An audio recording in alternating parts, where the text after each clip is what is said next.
The floorboards in this old Victorian house on Oak Street don't just creak, they groan like they're tired of holding up everyone's secrets. My name is Elena, I'm 29, and my job is to sell people the idea of a perfect life. I show them high ceilings, granite countertops, and south-facing windows that let in enough light to make you forget you're actually struggling to pay the mortgage. But today, standing in this empty hallway, the light feels thin and cold. I'm waiting for a young couple who reminded me a little too much of myself 5 years ago. They're looking for their first home, a place to start a family, a place where they think the walls will somehow protect them from the outside world. I know better now. Walls don't protect you from what's inside. Lately, when I go back to my own home, the one Mark and I spent 2 years renovating until every tile was perfect, I feel like I'm walking into a museum of things we used to talk about. We have the perfect kitchen, but we eat in silence. We have a master suite with a view of the park, but we sleep as far apart as the mattress allows. It's a strange thing, being a real estate agent who specializes in dream homes while living in a place that feels like it's haunted by the ghosts of our conversations. I checked my watch, adjusting my blazer. Mark hadn't texted me back all morning. Not that I expected him to, but the silence from my phone felt louder than the empty house around me. I needed to focus on this sale. I needed to put on my professional smile and talk about crown molding and school districts, even if my own heart felt like a house with a cracked foundation. The couple pulled up in their shiny SUV, and I took a deep breath, smoothing out the invisible wrinkles in my skirt. Time to perform. Time to tell them that this house is exactly what they need to be happy, even if I'm starting to realize that happiness isn't something you can buy with a 30-year fixed rate. The couple, Sarah and David, were glowing with that early relationship energy that always makes me feel a bit like an old, cynical observer. They held hands as they walked through the foyer, whispering to each other about where the Christmas tree would go. I walked them through the living room, pointing out the original fireplace and the way the afternoon sun hit the hardwood. But as we moved toward the kitchen, I noticed a subtle shift. David wanted a modern, open-concept space for entertaining, while Sarah was captivated by the pantry's vintage charm. It was a tiny disagreement, a mere flicker of a conflict, but I've seen enough couples to know that these small cracks are where the rot begins. It starts with a pantry door and ends with separate bank accounts. I found myself wanting to warn them, to tell them that the house won't fix the fact that they aren't actually listening to each other. Instead, I told them about the updated plumbing. My phone buzzed in my pocket. It was a notification from our shared tablet at home, a flight confirmation for Mark. To London. One way. My breath hitched, and for a second, the room spun. Mark hadn't said a word about London. He hadn't said anything about a trip, let alone a relocation. We lived in Seattle. London was an ocean away. I felt a cold wave of nausea wash over me, but I forced myself to keep talking. I pointed at the breakfast nook, my voice steady even though my hands were shaking inside my pockets. I realized right then that Mark wasn't just drifting away. He was planning an exit strategy. He was packing his life into boxes I hadn't even seen yet. I stood there in someone else's kitchen, selling a future to a couple who didn't know how hard it was to keep, while my own future was being erased by a notification on a screen. Sarah asked me about the neighborhood noise levels, and I answered her with a practiced grace that felt entirely foreign. I was a ghost in a blazer, haunting my own life. By the time I finished the showing and locked up the Oak Street house, the sun was dipping below the horizon, casting long, bruised shadows across the pavement. I sat in my car for a long time, staring at the steering wheel until the leather texture seemed to blur. London. The word felt heavy and impossible.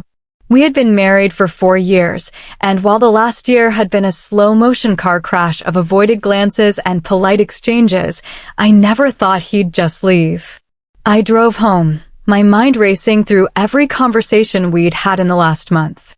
Had I missed the signs? Or had I been so busy selling everyone else's dreams that I ignored the nightmare growing in my own living room? When I pulled into our driveway, his car was already there. The house looked beautiful, the exterior lights casting a warm, inviting glow on the stone facade. It was the kind of house I'd sell for $1 million in a heartbeat. But as I walked toward the front door, I felt like I was approaching a stranger's property. I let myself in, and the smell of expensive coffee and fresh laundry greeted me. Mark was in the kitchen, his back to me, looking at his laptop. He didn't turn around when I closed the door. He didn't ask how the showing went. He just sat there, a silhouette of a man I used to know everything about.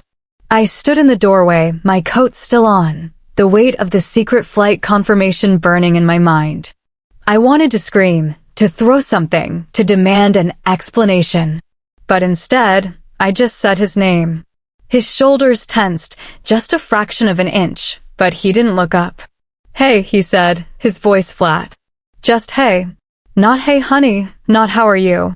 Just a syllable that meant absolutely nothing. I walked further into the room, my heels clicking on the hardwood floor we'd picked out together in a tiny boutique in Portland. It was a beautiful floor. It was a beautiful kitchen. It was a beautiful lie. I put my keys on the island, the metal clinking against the quartz. "I saw the notification, Mark," I said. No preamble, no games. I couldn't do it anymore. He finally looked up, and for a moment, I saw a flash of something in his eyes, guilt, maybe, or just the exhaustion of being caught. He didn't deny it. He didn't try to make an excuse. He just closed the laptop slowly, as if he were closing a chapter. "I was going to tell you tonight," he said. His voice was calm, which made me even angrier. How could he be so calm when the world was tilting on its axis? "Tonight?" I laughed, a sharp, bitter sound that echoed off the high ceilings. "You bought a one-way ticket to London, and you were going to tell me over dinner? Like you were mentioning you bought milk?" I felt the tears prickling at the back of my eyes, but I refused to let them fall. I wouldn't give him that power. He stood up, smoothing his shirt. He looked handsome, successful, and completely detached. "It's a huge career move, Elena. They offered me the director position. It's what I've been working toward for years." I stepped closer, my heart pounding in my ears. "And what about us? What about this house? What about the life we were building?" He looked around the kitchen, his gaze lingering on the designer light fixtures. "We haven't been building anything for a long time, Elena. We've just been maintaining a building. There's a difference." The words hit me harder than any physical blow could have. He was right, and that was the part that hurt the most. We had become curators of a lifestyle instead of partners in a life. But the thought of him just deciding to leave, to choose a city over a person, felt like a betrayal I couldn't breathe through. I looked at him, really looked at him, and realized that while I was focusing on the curb appeal of our marriage, the structural integrity had completely collapsed. The silence that followed was suffocating. I wanted him to fight with me. I wanted him to tell me he was sorry, or that he was scared, or that he wanted me to come with him. But he just stood there, waiting for me to react, as if I were a difficult client he was trying to manage. I realized then that Mark had checked out months ago. He had done the mental work of leaving long before he booked that flight. I was the only one still standing in the ruins, trying to figure out how to fix the plumbing. "When is the flight?" I asked, my voice barely a whisper. "Friday," he said. "Friday. 3 days away." He was leaving in 3 days. I felt a sudden, desperate urge to run back to the Oak Street house, to the creaky floorboards and the pantry with the vintage charm. At least that house had character. At least that house wasn't pretending to be something it wasn't. I turned away from him and walked into the living room, sitting on the edge of the velvet sofa that we'd waited 6 months for. It was incredibly comfortable and completely cold. I looked at the photos on the mantel, us in Hawaii, us at my sister's wedding, us looking like the couple I sold houses to every single day. I wondered when we had stopped being those people. I wondered if we had ever been them at all, or if we were just good at the staging. Mark followed me into the room, standing by the fireplace. "I don't want this to be ugly, Elena," he said. I looked up at him, my vision finally blurring with the tears I couldn't hold back any longer. "It's already ugly, Mark. You just have it hidden behind a very nice coat of paint." He didn't have an answer for that. He just looked at the fireplace, at the cold ashes from a fire we hadn't lit in weeks, and I knew that no amount of renovation was going to save this. I didn't sleep in the master suite that night. I couldn't bear the thought of being inches away from a man who was already halfway across the Atlantic in his mind. I took a blanket and a pillow to the guest room, the room we'd always joked would be a nursery one day. It was still empty, save for a few boxes of my staging supplies and a lonely-looking armchair. As I lay there, listening to the hum of the central heating, I thought about Sarah and David. I thought about the way David looked at the kitchen and Sarah looked at the pantry. I wondered if they'd be sitting in separate rooms in 5 years, wondering where it all went wrong. I felt a deep, hollow ache in my chest. I had spent my entire career helping people find their place in the world, yet I felt more homeless than I ever had in my life. The next morning, I woke up to the sound of a suitcase zipping shut. The sound was like a gunshot in the quiet house. I stayed in bed, staring at the ceiling until I heard his car pull out of the driveway. He was going to work, or maybe to the consulate, or maybe to buy more suitcases. I didn't care. I got up, showered, and put on my most expensive suit. If my life was falling apart, at least I was going to look like I had it under control. I had 3 more showings today, and I couldn't afford to lose my commission. I needed the money now more than ever. I needed to build a life that didn't depend on Mark's presence or his half of the mortgage. As I drove to my first appointment, I kept seeing the London skyline in my head, a city I'd never been to, a city that was stealing my husband. I reached for the radio, wanting to drown out the thoughts, but every song felt like it was written about a breakup. I turned it off and drove in silence, the city passing by in a blur of gray and green. My first client of the morning was a woman going through a divorce, looking for a fresh start condo. She was sharp, exhausted, and held her purse like a shield. As I showed her a sleek, minimalist unit downtown, she didn't care about the view or the high-end appliances. She just wanted to know if the walls were thick enough so she wouldn't hear her neighbors. "I just want some peace," she said, looking out at the city. "I spent 10 years in a house full of noise and tension. I want to be able to hear myself think." I looked at her and, for a second, the professional mask slipped. "I understand," I said, and I meant it. I wanted to tell her that I was also looking for peace, that I was also tired of the tension. But I just showed her the walk-in closet. When I got back to the office, my boss, Marcus, called me into his room. He's a man who measures success in square footage and luxury listings. "Elena, you're killing it lately," he said, leaning back in his leather chair. "That Oak Street property? I hear the young couple is putting in an offer. Nice work." I smiled, but it felt brittle. "Thanks, Marcus." He looked at me more closely. "You okay? You look a little drained." I nodded quickly. "Just a lot on my plate. Mark's moving to London for work."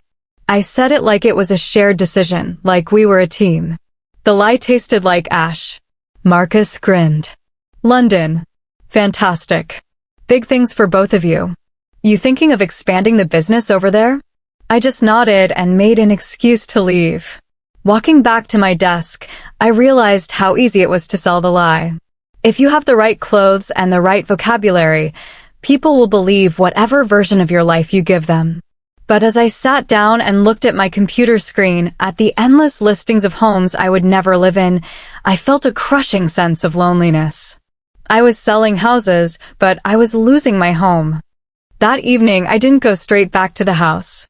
I couldn't face the sight of more suitcases or the polite, distant way Mark would ask if I'd eaten. Instead, I drove back to the Oak Street house. I still had the keys, and I knew the owners were out of town. I let myself in and walked through the dark rooms, the only light coming from the street lamps outside. I went to the kitchen and sat on the floor, leaning my back against the vintage pantry door. This house didn't have a designer kitchen or quartz countertops, but it felt solid. It felt like it had seen people go through things and survived. I thought about Sarah and David. They had put in an offer. They were going to start their life here. I hoped they'd be better at it than we were. I wondered if the secret to a happy marriage wasn't the house you lived in, but the way you handled the repairs. Mark and I were great at the aesthetic repairs, the ones everyone could see.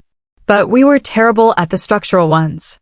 We didn't know how to fix a leak in our communication or a crack in our trust. We just bought new furniture and hoped the problem would go away. I stayed there for hours, the cold of the floor seeping into my bones. I felt a strange connection to the house, as if it were the only thing that understood me.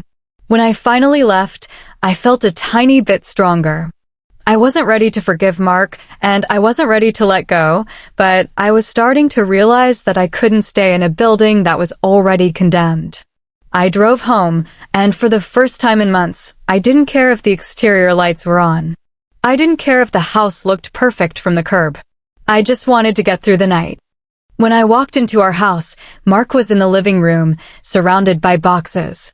He was packing up his books, his awards, his life. It looked like a crime scene, the dismantling of a 4-year history. "You're late," he said, not looking up. "I had some things to take care of," I replied, walking past him toward the stairs. "Elena, wait." I stopped, my hand on the banister. "We need to talk about the house. I talked to a lawyer today." The word lawyer felt like a cold splash of water. "Already?" I turned to look at him. "You're efficient, I'll give you that." He sighed, running a hand through his hair. "I want you to have the house. I'll keep my equity, but you can stay here. I don't want to leave you with nothing." I looked around at the pristine walls, the perfect furniture, the life we'd curated. "I don't want the house, Mark." He looked surprised. "What?" "Why? You love this place. You spent months picking out every detail." I stepped down from the stairs, walking into the center of the room. I loved the idea of it. I loved what I thought it represented. But now? It just feels like a very expensive reminder of everything we failed at. I don't want to live in a monument to our divorce. He looked hurt, which was ironic given that he was the one leaving. "It doesn't have to be that, Elena. It's a great asset. You could sell it in a year and make a fortune." I shook my head. "I spend all day selling assets, Mark. I don't want to live in one. I want to live in a home. And this isn't it." I turned and went upstairs, leaving him alone with his boxes. I realized then that the biggest problem between us wasn't that we didn't love each other, it was that we valued completely different things. He saw a house as an investment. I saw it as a sanctuary. And once the sanctuary was gone, the investment didn't matter to me at all. Wednesday was a blur of paperwork and forced smiles. Sarah and David's offer was officially accepted, and I spent the morning coordinating inspections and title searches. It should have been a victory, but every document I signed felt like I was handing over a piece of my own hope. At lunch, I sat in a small park near the office, watching a group of elderly men play chess. They didn't talk much, but there was a deep, comfortable familiarity in their silence. It was the kind of silence I'd always hoped Mark and I would grow into, not the sharp, jagged silence we had now, but a soft, rounded one. My phone rang. It was my mother. I hadn't told her yet. I couldn't bring myself to say the words out loud to someone who still thought we were the golden couple. I let it go to voicemail. I wasn't ready to deal with her disappointment or her inevitable questions about what I'd done wrong. In my family, if a marriage failed, it was always the woman's job to figure out why and fix it. I was tired of fixing things. I was tired of being the one who noticed the cracks while everyone else admired the view. I went back to the office and spent the rest of the day buried in work, trying to drown out the sound of the clock ticking down to Friday. When I finally left, Marcus caught me at the door. "Big celebration tonight for the Oak Street sale?" he asked with a wink.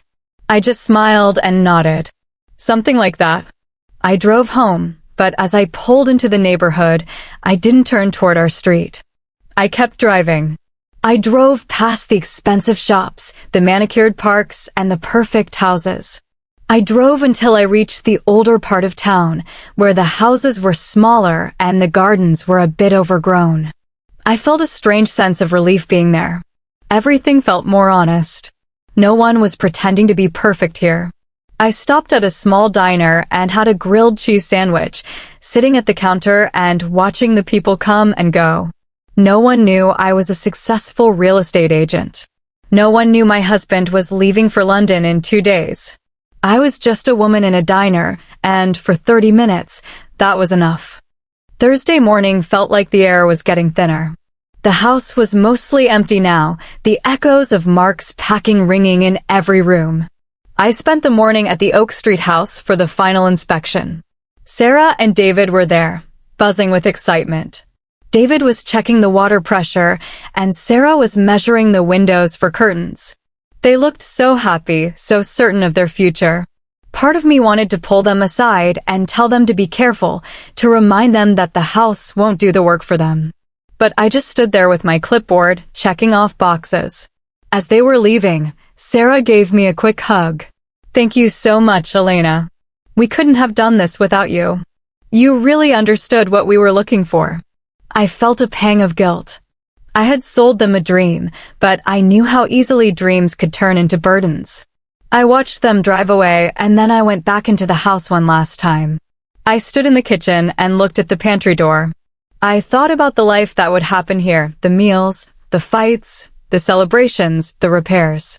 I hoped this house would be kinder to them than my own had been to me.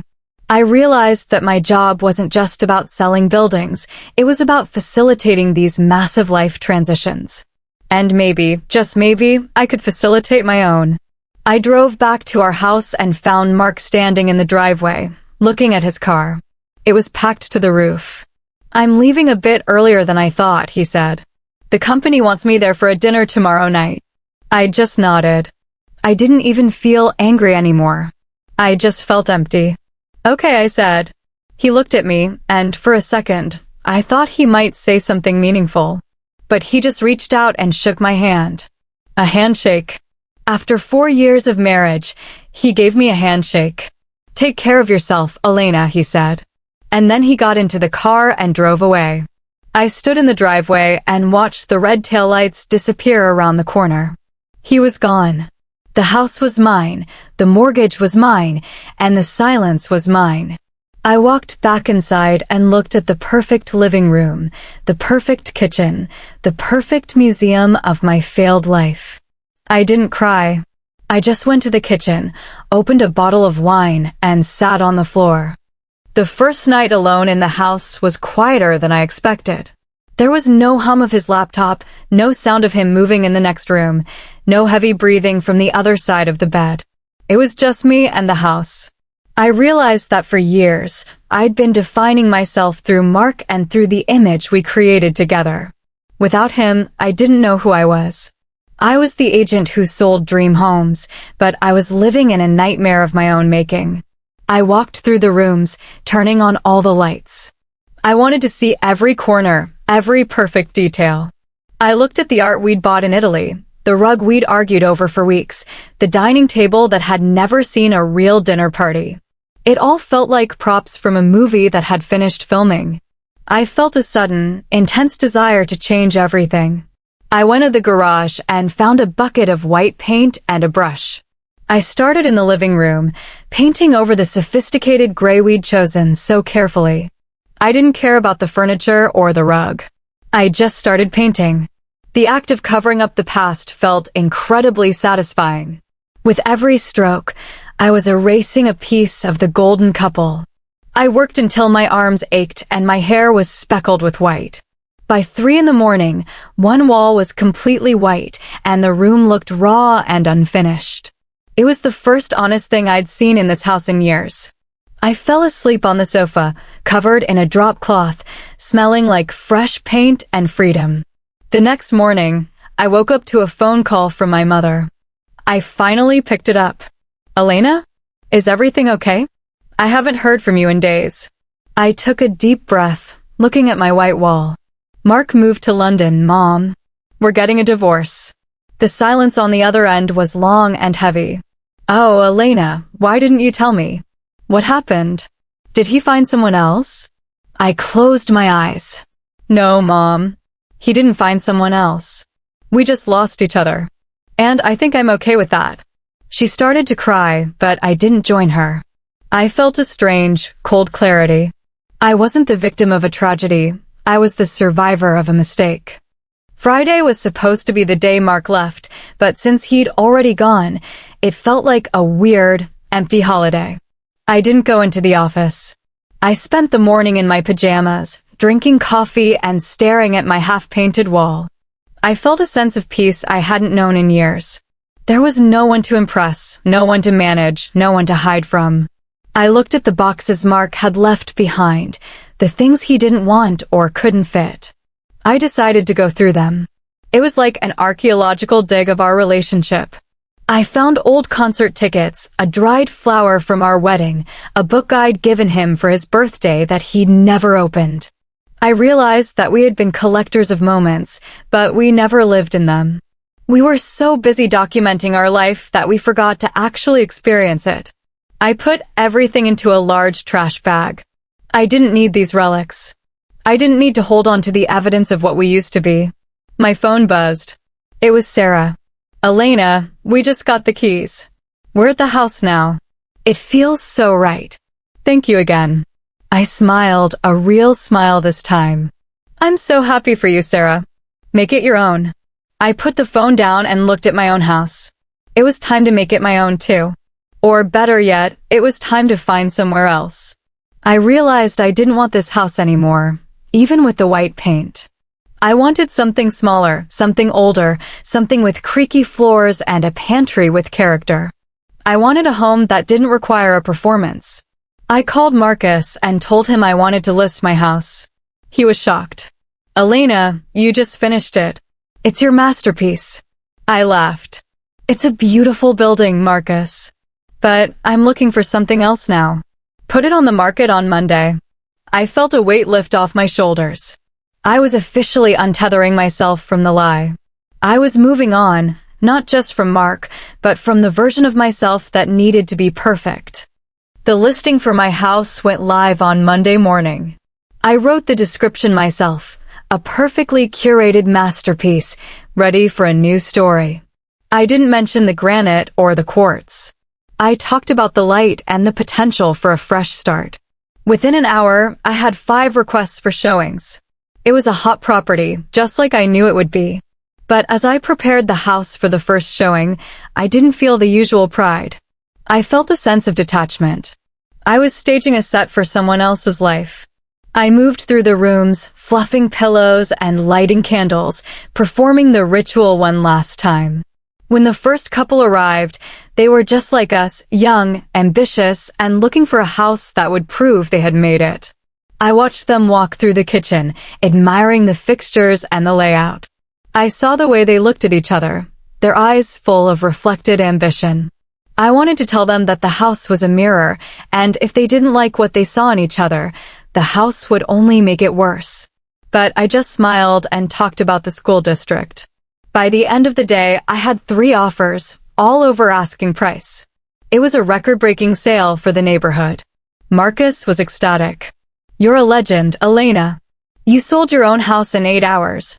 I just nodded and started packing my own bags. I had found a small, slightly dilapidated bungalow on the other side of town. It had a porch that needed work and a garden that was mostly weeds, but the windows were large and the floorboards creaked in a way that felt like music.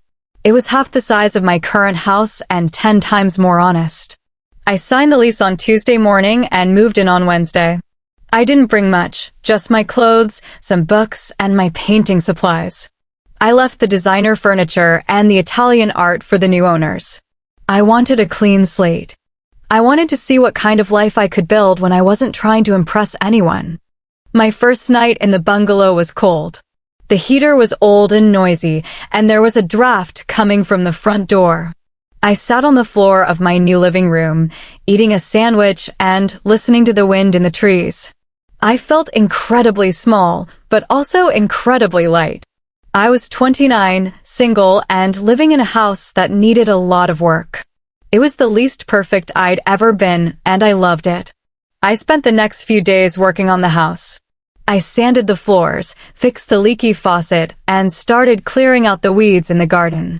Each task felt like a meditation. I was learning how to fix things myself, how to handle the structural repairs instead of just the aesthetic ones. I realized that I had spent so much of my life being afraid of the mess, of the imperfections. But the mess was where the life was. One afternoon, while I was painting the front porch, a neighbor stopped by. She was an older woman with bright blue eyes and a sun hat. "You're the new girl," she said, leaning over the fence. "I'm Martha. Glad to see someone's finally giving this place some love." I smiled, wiping a smudge of paint from my forehead. "I'm Elena. It's a work in progress." Martha nodded. "The best things always are. You need any help with that garden, you let me know. I've got some rose bushes that would look lovely under those windows." I thanked her, feeling a warm surge of connection. It was the first time a neighbor had spoken to me in years.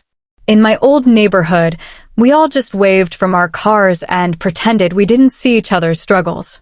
Here, people seemed to acknowledge that life was a work in progress. It was a simple conversation, but it felt like a foundation for something new. I went back to my painting, feeling more at home in this drafty little house than I ever had in my masterpiece.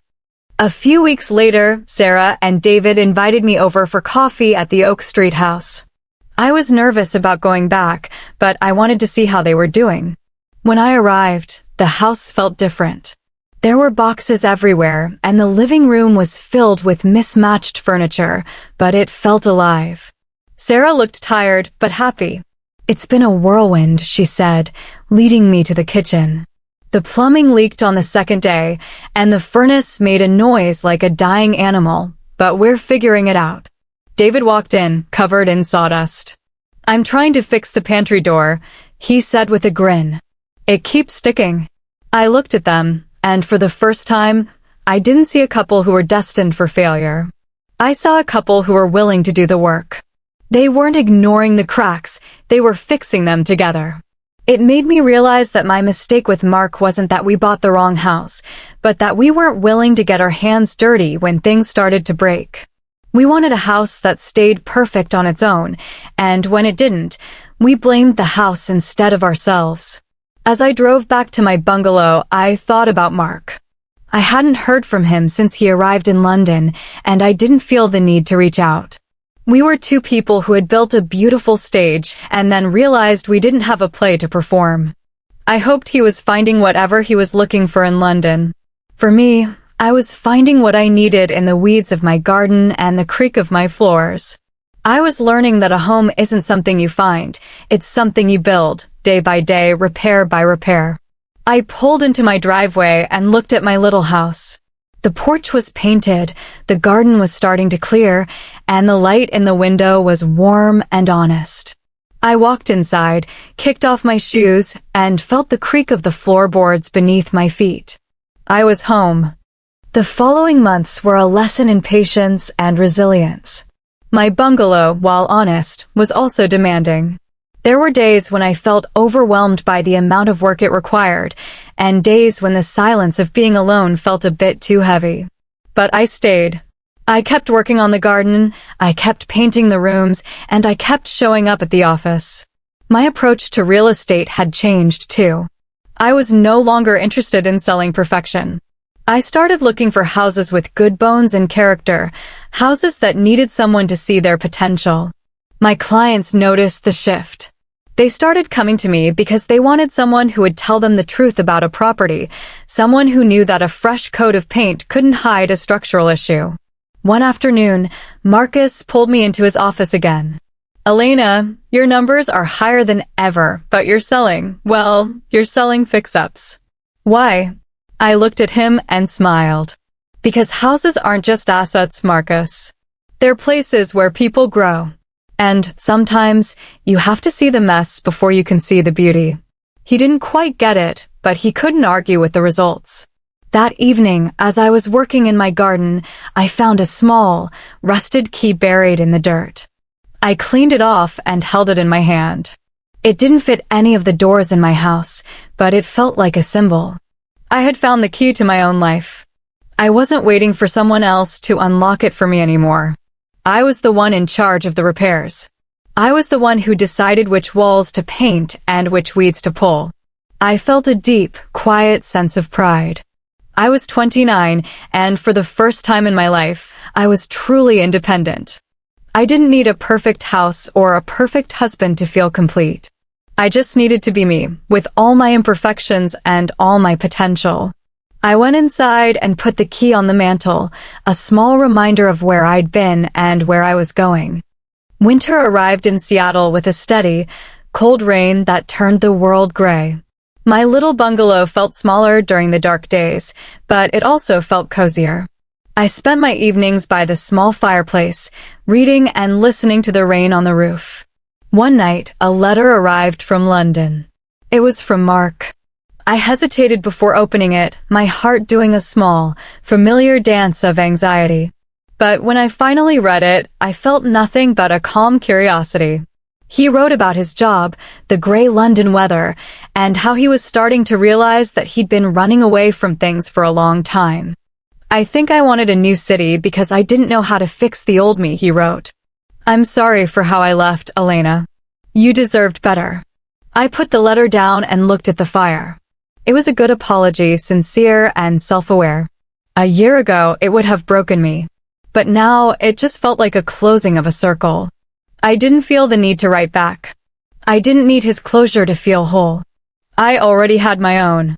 I realized that Mark and I were just two people who hadn't learned how to be honest with ourselves, so we couldn't be honest with each other. We used our house as a shield against the truth, and once the shield was gone, we had nowhere to hide. I felt a sudden wave of compassion for him. He was still out there, trying to figure out how to be real. I was already doing it.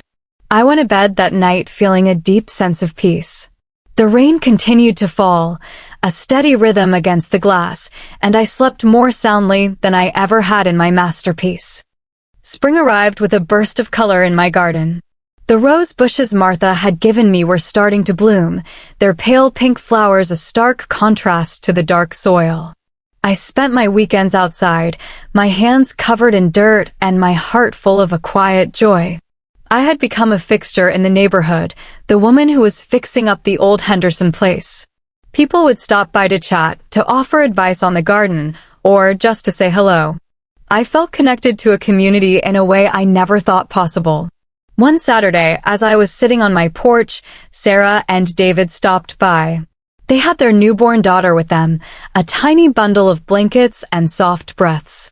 We wanted to show her to you, Sarah said, her eyes shining. This house, it really is a home now, even with the leaky pipes.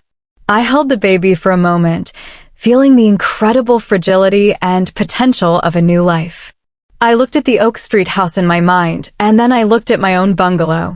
They were both places where life happened, where people struggled and grew and loved. I realized then that my job as a real estate agent wasn't about selling houses. It was about honoring the human story that happened inside them. I went back to the office on Monday with a renewed sense of purpose. I started a new project, a guide for first-time homebuyers on how to look past the curb appeal and see the reality of a home. It was my way of sharing what I'd learned, of helping other people avoid the mistakes I'd made. Marcus thought it was a bit unconventional, but the clients loved it. They appreciated the honesty. I felt like I was finally doing work that mattered. A year after Mark left, I stood in my garden, looking at the house I'd built for myself. It wasn't perfect. The porch still needed another coat of paint, the garden was a bit wild, and the windows still rattled when the wind blew. But it was mine. It was a reflection of who I was, a woman who had faced the mess and found the beauty inside it. I thought about the golden couple we used to be, and I felt a strange sense of distance, as if I were thinking about characters in a book I'd read a long time ago. I wasn't that person anymore. I was Elena, the real estate agent who knew the truth about houses and the truth about herself. I walked inside and looked at the white wall in my living room. I had never finished painting it gray. I liked the raw, unfinished look of it. It reminded me that life is a work in progress, that we are always renovating, always repairing, always growing. I picked up my keys and headed out to a showing. I had a new couple today looking for their first home. I knew exactly what to tell them. I'd tell them to look at the foundation. I'd tell them to check the plumbing. But most of all, I'd tell them to listen to each other. Because a house is just a building, but a home is something you build with your own two hands, day by day, repair by repair. I drove off into the bright Seattle morning, the sun reflecting off the windows of the city, feeling more at home in the world than I ever had before.